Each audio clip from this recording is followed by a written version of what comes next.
Assalamualaikum warahmatullahi wabarakatuh. Alhamdulillahirabbil alamin. Wassalatu wassalamu ala asrafil anbiya wal mursalin wa ala alihi washabbihi ajma'in. Qala Allah Ta'ala fil Qur'anil Karim, a'udzu billahi minasy syaithanir rajim. Bismillahirrahmanirrahim. Inna a'tainakal kautsar fasholli lirabbika wanhar. Inna syani'aka huwal abtar. Sesungguhnya kami telah memberikan kepada kamu nikmat yang banyak. Karena itu dirikanlah sholat karena Tuhanmu atau untuk Tuhanmu, dan berkorbanlah. Sesungguhnya orang yang membencimu setelah melakukannya demikian, dialah yang akan terputus dari rahmat Allah Subhanahu wa taala. Kaum muslimin rahimakumullah, di sini Allah memerintahkan kita berkorban setelah menyebut Dia memberi kita nikmat yang banyak. Ini artinya sangat ditekankan betul supaya kita berkorban, karena nikmat Allah itu sangat banyak. Apapun yang kita miliki, semua harta yang kita cinta itu dari Allah. Lalu Dia minta sebahagian untuk kita korbankan. Para ulama berbeda pendapat apa hukum korban. Mayoritas berpendapat sunnah muakkadah, seperti pendapat Imam Asy-Syafi'i, Imam Ahmad bin Hanbal, dan Imam Malik. Kata Imam Asy-Syafi'i, minimal ada satu orang yang berkorban setiap tahun di keluarga kita. Kalau semuanya mampu, disunnahkan berkorban semua. Imam Ahmad bahkan berpendapat kalau seandainya pun kita belum mampu secara tunai membayar biaya kurban, tapi ada orang yang bisa meminjamkan, orang itu pun sunnah berkurban, asalkan dia yakin bisa membayar, tidak terlilit oleh hutang. Imam Malik berpendapat kurban itu wajib bagi orang yang melaksanakan haji, dan sunnah muakkadah bagi orang yang tidak sedang melaksanakan haji. Sedangkan Imam Abu Hanifah dan pengikutnya berpendapat hukum kurban itu wajib, bukan sunnah, yaitu bagi orang yang sudah mampu. Ukurannya adalah orang yang memiliki harta satu nisab. Satu nisab zakat itu 85 gram emas. Kira-kira harganya 75 juta lah kalau sekarang. Jadi kalau dia punya uang tunai ditambah tabungan, tambah emas yang bisa dijual, jumlahnya 75 juta, ditanyakan kepada Imam Abu Hanifah apa hukum dia berkorban, dijawab wajib, kalau tidak berdosa. Nah, untuk apa kita berkorban? Kaum muslimin rahimahullah, banyak hikmahnya. Pertama,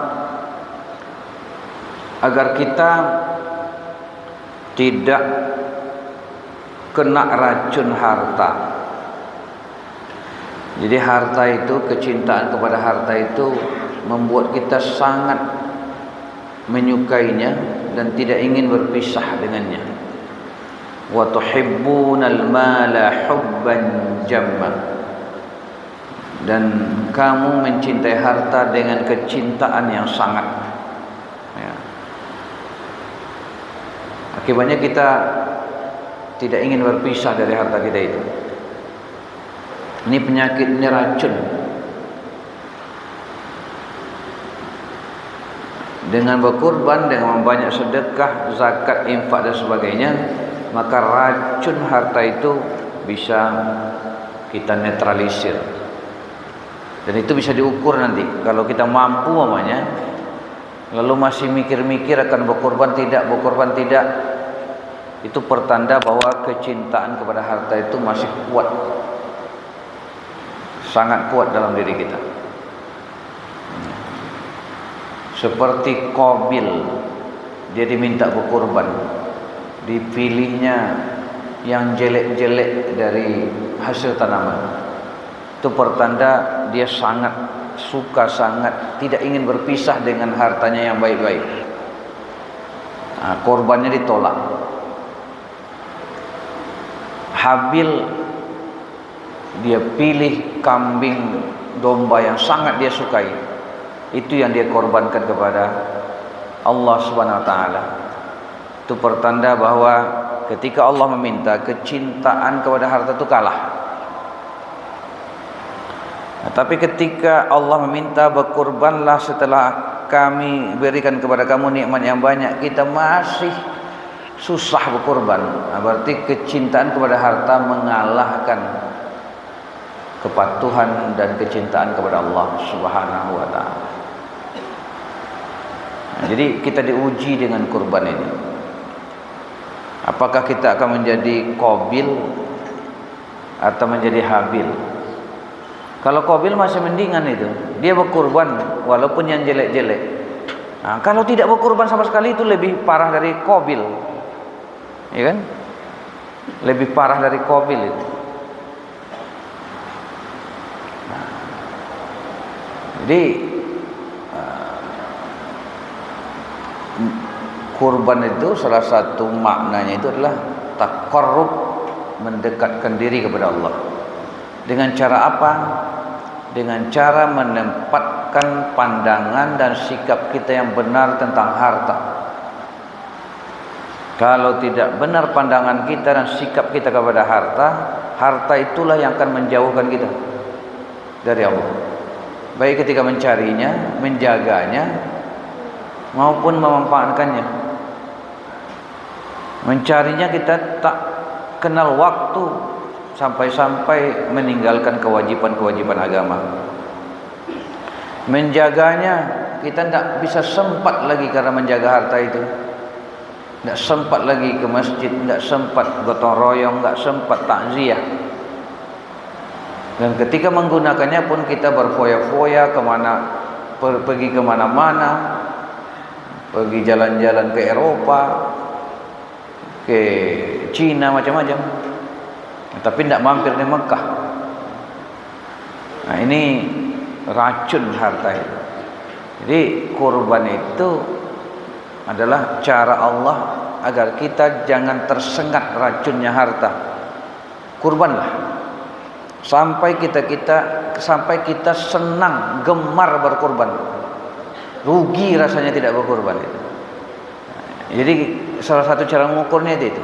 Ketika ada perintah kurban, kalau sulit rasanya kita berkorban, itu pertanda racun harta itu masih mengancam kita. Sulit kita bersedekah, sulit kita berinfak, berwakaf, racun kecintaan harta itu masih mengancam kita. Tapi kalau mudah saja kita rasanya berkorban itu, berinfak, bersedekah, berwakaf, itu pertanda kita terhindar dari racunnya harta. Karena waktu yang terbatas, banyak maaf dan terima kasih. Wabillahi taufiq wal hidayah. Wassalamualaikum warahmatullahi wabarakatuh.